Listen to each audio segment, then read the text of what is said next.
Aloha everybody, welcome back to International Art Registry's Member Spotlight for the month of May. We're going to take a short little trip and travel to Bend, Oregon.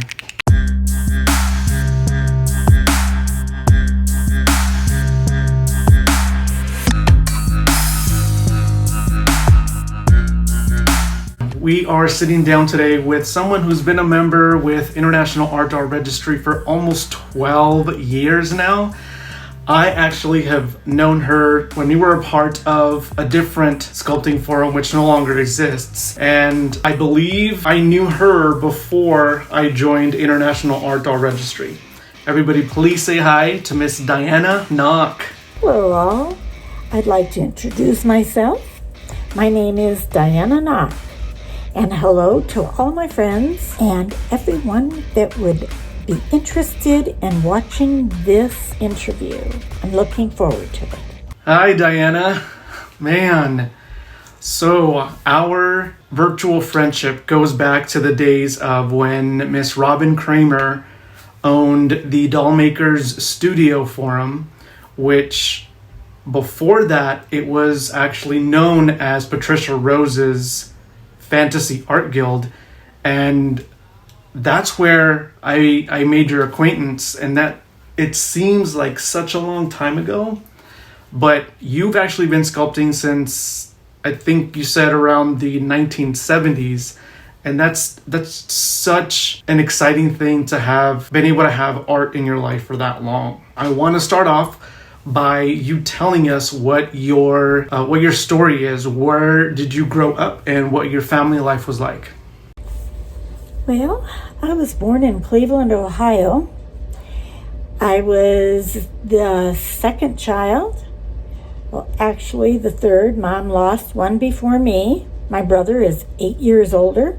I have a sister 10 years younger. And we all got along quite well because no rivalry. So it was a good life, and my mom was a painter. She always did oil painting. She did little drawing. It mostly was the paint.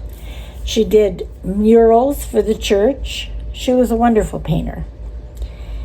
And I really enjoyed my life with my family growing up. I was a lucky girl. My parents built a dollhouse for me when I was 5. It was a lot of fun to get that. I thought Santa made it. That's what they told me. He was working in the basement. I wasn't allowed down there. And it was a lot of fun. So in older life, I made another for myself, which I now have. Not as nice as my first one, of course. And as a little kid, I didn't play too much with dolls, but I always wanted to dress them. And I loved dressing my dollhouse dolls and moving them around in the dollhouse so that it was if they were alive. You know, what kids will do. And then I got interested in art way at the beginning. Mom was an artist, so of course I did. That's wonderful to hear. It makes such a difference when you have such a close, positive, nurturing relationship with your immediate family growing up, because I know with my siblings now, they're my best friends. And because we're so close, it just enriches your life that much more. So that's really good to hear. So tell us about what kind of schooling you have and what sort of jobs you had in the past. Well, my schooling is a short story. I, of course, took art in school, and my artist teacher felt that I really wasn't very good at it. And she thought I should be a designer, just designs. Little did she know what I'd get into, right? And I did not go to college for art.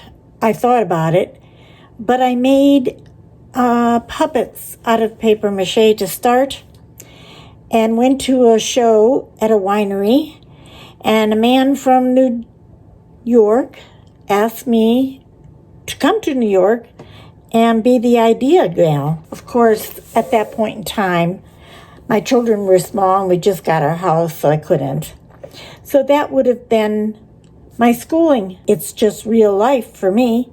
No organized schooling for me. Just learning from the masters like Jack Johnson and Patricia Rose. And I'm just mostly self-taught. No schooling. Not for me. And my jobs, I worked for the railroad. And then I did pressing so that I could be home when the children got home from school.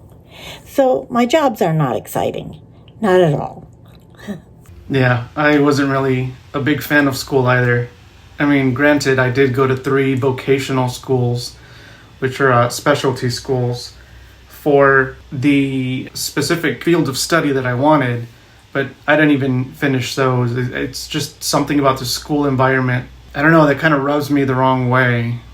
I guess some of us just aren't born for school, but put me in a one-of-a-kind sculpting school and I'll be cracking those books. But that's exciting. I mean, to have been offered an opportunity like that to go to New York, it's best that, in my opinion, that we learn that way, that we learn on the job as opposed to in a classroom, because doing the work is the best teacher. So, Miss Diana, what other hobbies do you have that you absolutely love? Well, I'd kind of like to tell you how I got started in doll making. It started, at first, I made marionettes out of cloth for the kids. Then I made marionette type dolls out of papier-mâché. And I used to make my own molds and my own pulp for the dolls and put them together. And then I actually sold those dolls, those puppets, to a teacher, actually, that she would use them to have children do their audible reports, to speak with the puppet. And then I saw Jack Johnson on the internet at the library. So I bought his first book. And sure glad I got that, because I met him much later on with my sister, Cecile. She took me to the Art Dolls show, expo, in Washington. And we met Jack Johnson, and he asked me, could he buy the book back? I told him no. Anyway, I love making dolls. I love making marionettes. And actually, the ball-jointed doll is a much better choice than marionette, because most marionette are made by the puppeteers themselves. And I'm not a good puppeteer. So that's how I mainly got into it, was through the internet, books, people like Patricia Rose, that was a big help to me. She helped a lot, and so did Jack Johnson. They both gave me lots of opportunity to move into the field, in which I just love. I'd like to tell you about my wonderful children. I have a son that does now radio shows. He produces them, him and his wife. And now they've gotten actually onto a website that they have. And he does some radio shows with another company that's a website and on YouTube. So he's a busy man, and he used to do pen and ink, quite an artist. My daughter builds houses. Go figure. She doesn't think she's an artist. Every year she dresses in the most fabulous costumes, and she makes the most fabulous costumes for her son, Reed. And that is an art. She may not think it's an art, but she has a lot of good eye. Is that what you call it? She has a good eye and creates a beautiful place to live. What more than that could a person want as an artist? She's an artist. And then there's my youngest boy, which he is a stay-at-home dad. He don't mind. He loves it. And now that they're grown, he's taking care of a new house that they got. So all is good with them. So I have a wonderful, supportive family. my sister Cecile, and my children all support me.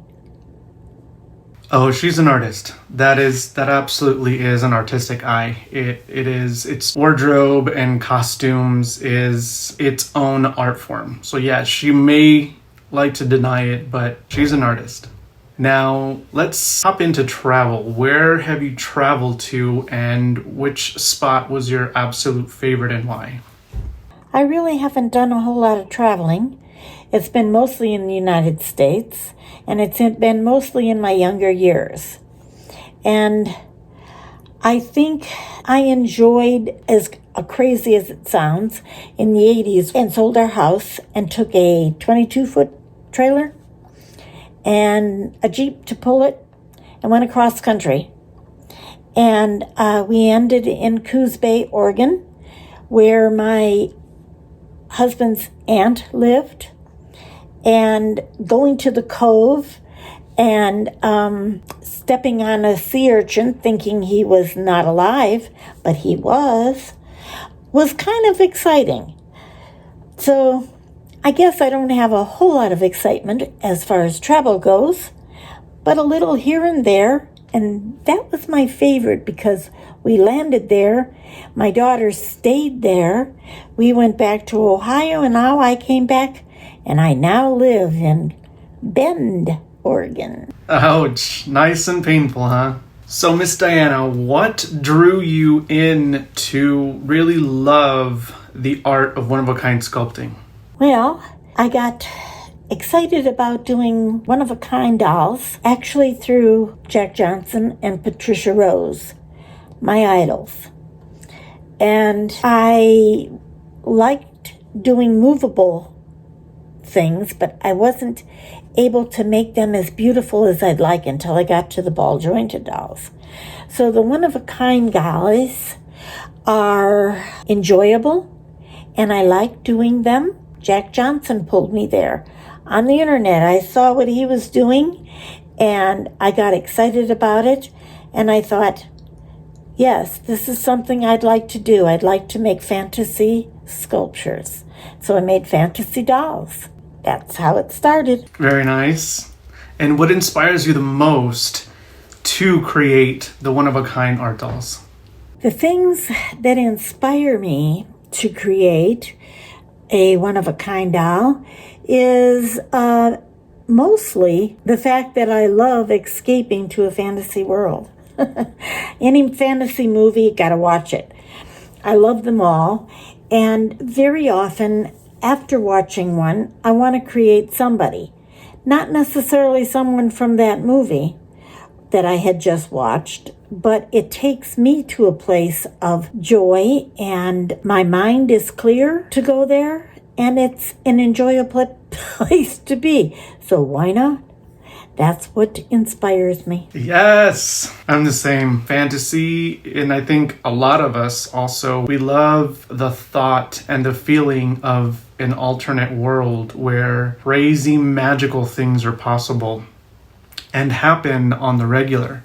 So I'm a huge daydreamer, and just like you, fantasy genre movies or anything fantasy is such a draw to me. So that's something we really do have in common. I'm curious, what is your favorite type of music to listen to as you're sculpting? Actually, when I sculpt, I'm in my own place, and I kind of like it to be quiet, and it is pretty quiet. The building that I live in is quite quiet, and I enjoy that. And it's just me and Jack here, my cat. So I don't usually listen to music, but if I did, it would be Enya. And I have done that occasionally, but not that often.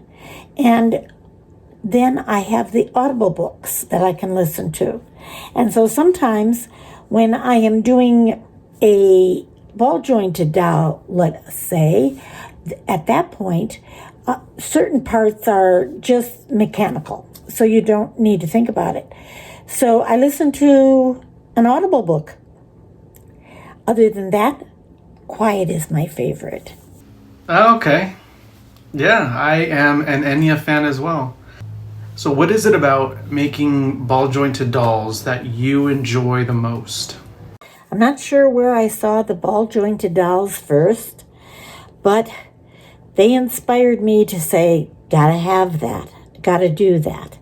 And so I bought a book directly from Japan, one of the Japanese artists that created the ball jointed doll, of course, in papier-mâché. And I wanted to do it in polymer clay. And then I got some DVDs from different artists. April, that took over Jack Johnson's. Why can't I think of her last name? Anyhow, I got hers, and hers was the very best of instructions on making a ball jointed doll with the polymer clay.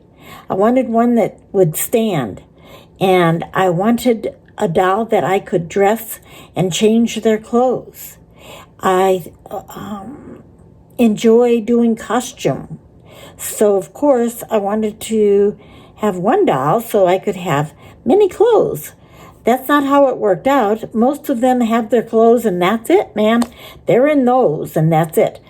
But I do plan on trying to make one, although my cosplay doll that I'm not real thrilled with, she may be one that will just have different costumes to inspire me to say she's not such a bad gal and she should stay around. We'll think about it. Anyway, that's what got me into that. I think you may have already answered this, but do you prefer making art dolls or ball jointed dolls more? Actually, comparing ball jointed dolls and art dolls is difficult for me. I love doing both of them. There isn't a favorite, really, because the ball jointed doll has so many challenges, and it also has a lot of time where it's mechanical. And so you can spaz out, make something really cool, and listen to maybe a book while you're doing it. With an art doll, I need to concentrate just on that guy. And so sometimes that is not what I enjoy. I sometimes just enjoy doing something mechanical. They're both beautiful and they're both fun to make. Okay, here comes a question that stumps every member whenever I ask it. Which art doll is your absolute favorite that you have created thus far and why? Okay, my favorite doll, my sculpture. Well, I don't have a sculpture that's my favorite because the favorite is gone. She went off to inspire and make my girlfriend a happy gal at night, to dance around on the music box. That was my favorite. Now, since I have done ball jointed dolls, my very next favorite is the one that I still have, has gone to shows that we have here that different vendors from all over come, and we get quite a few people. So she has drawn the most attention. She's a ball jointed doll and she's a steampunk girl, and I love her. And she's just brought me a lot of joy and happiness to make. I like the steampunk, and I like another one almost as much, but she really captures my heart. Very nice.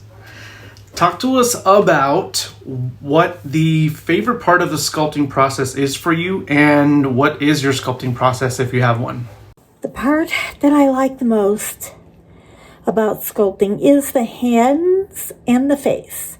First I make the face, then I make the hands, and then the rest of the body comes together, because it's either going to be a ball jointed or it's going to be a full sculpt. So that makes the difference right there. But I enjoy making the faces the most because they are what determines what they will be for sure. A crazy elf, a Santa maybe,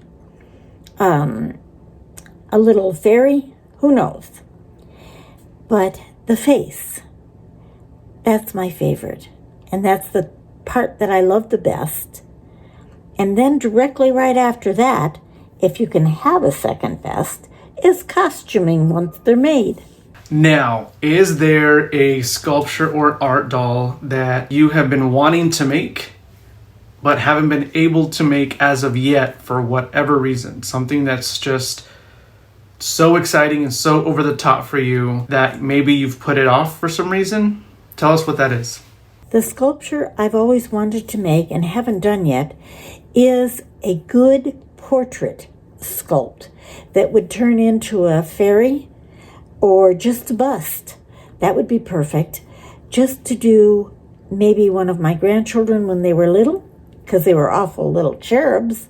They were just sweet little guys, and they would make wonderful little tiny young fairies. Or an adult that I know and love that I could portray in a bust and it would look like them. That would be exciting, to do a portrait of somebody and actually have people know who it is. That would be awesome. That's what I'd like to do. Okay, shimmying on over to the accomplishments. What is the one most memorable accomplishment that you have had your entire artistic career? My most memorable art accomplishment was making a ballerina and then putting it on a music box. Loretta, that was the web person for Patricia Rose for so many years. And while she was doing that, we had a mentor type thing, and she helped me create the most beautiful ballerina I have ever made. And the joy of doing it with Loretta and having Loretta mentor me into a perfect, beautiful piece, best piece I ever made. And it went off to my girlfriend, and in her last days of her life, she insisted on having the ballerina by her bed so she could play it every night and to go to sleep by it. And it was the best piece I ever made on top of that. What a beautiful memory to have. All right, so just between you and me, don't mind all these other people watching, what is something about you that we may not already know? Spill the dish. What's the tea? Well, what I think you might not know about me is that I was very quiet when I was married. Then, when my husband passed, I took clowning. And I became Buttercup, and I had a puppet that I made, that was kind of with the hand, in one part, and the mouth with the other hand, and we performed. And we did it at the hospital, which was fun. We did it, we were supposed to do it with some grief groups. That sadly didn't happen. I think we would have had to have cheered them up because we were just quite a pair. And also, I did it with muscular dystrophy. And this little boy didn't like clowns. But he took to me, and his mom said, "Wow, you changed his mind about clowns. He now likes them." Boy, what a proud moment that was. I ate lunch with him, with my clown outfit on, of course, after my performance. The best part of the performance was that the man that was conducting it, and I was on stage with, he put the microphone to my mouth. And I said, when the puppet was speaking, I said, Snapdragon is speaking, and possibly it's not a good idea. You're ruining the effect. Of course, I said it very quietly with hopes that nobody in the audience heard. But for some reason, everyone thought little Snapdragon was pretty powerful. She had quite a personality. Everybody loved her. She was the brains of the outfit. Would you believe that? Anyway, that's a little something that you probably don't know about me. Wow. To have touched somebody that profoundly, that's magic. You know, that kid is never going to forget you. And you will have impacted how he processes and reacts to other things in his life because of that perspective that you gave him. That is so powerful. And that's one of the reasons why I like to create the art that I do, is because I hope that it instills that type of power. That's incredible.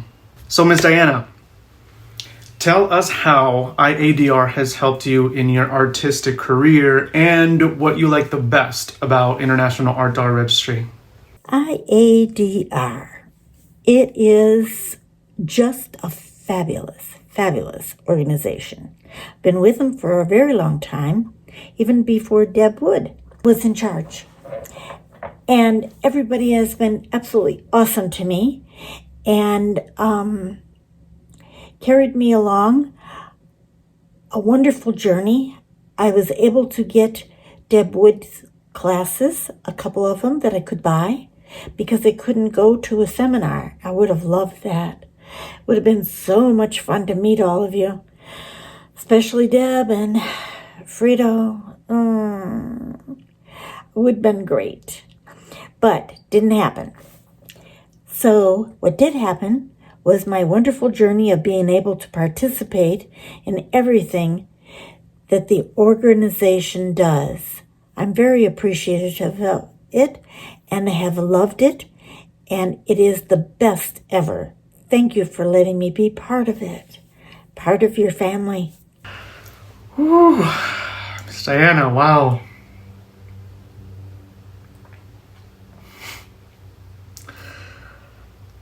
Thank you for reminding me why I personally work so hard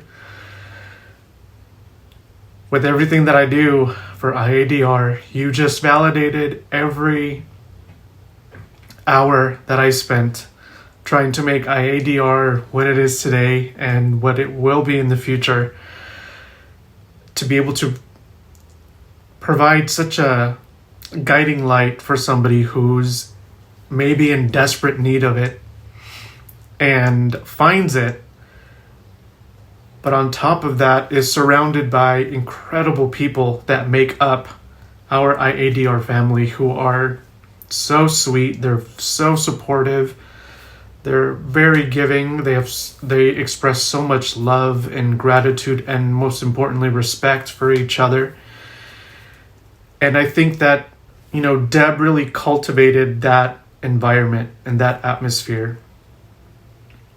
And, you know, you are who you hang around with. And so, you know, being around all these incredible, wonderful people, it just really fuels our fire to keep burning bright, to be that bright, shining beacon that somebody is maybe even praying for. So thank you for letting us know how we helped and how profound it made your artistic journey. Miss Diana, I want to thank you for taking the time out of your day to sit down and chat with us so that we can get to know you a little better, be able to see your personality, and what an incredibly sweet woman you are. This was very exciting for me because I have known you for quite some time. It is time for me to say goodbye. I've enjoyed this interview. I hope you enjoyed watching it. I hope I'll see you sometime in some way, shape, or form. That would be nice. Bye-bye now. And to everybody else, thank you guys also for spending the time with us. Our member for June is already lined up, so you guys will want to stay tuned for that. If you guys have any questions, feel free to reach out to us. You can go on our website, which is linked in the description. Reach out on our contact form to let us know any questions you may have about the membership or anything else that we have going on. We'll talk to you guys soon. Thanks very much, guys. Bye-bye.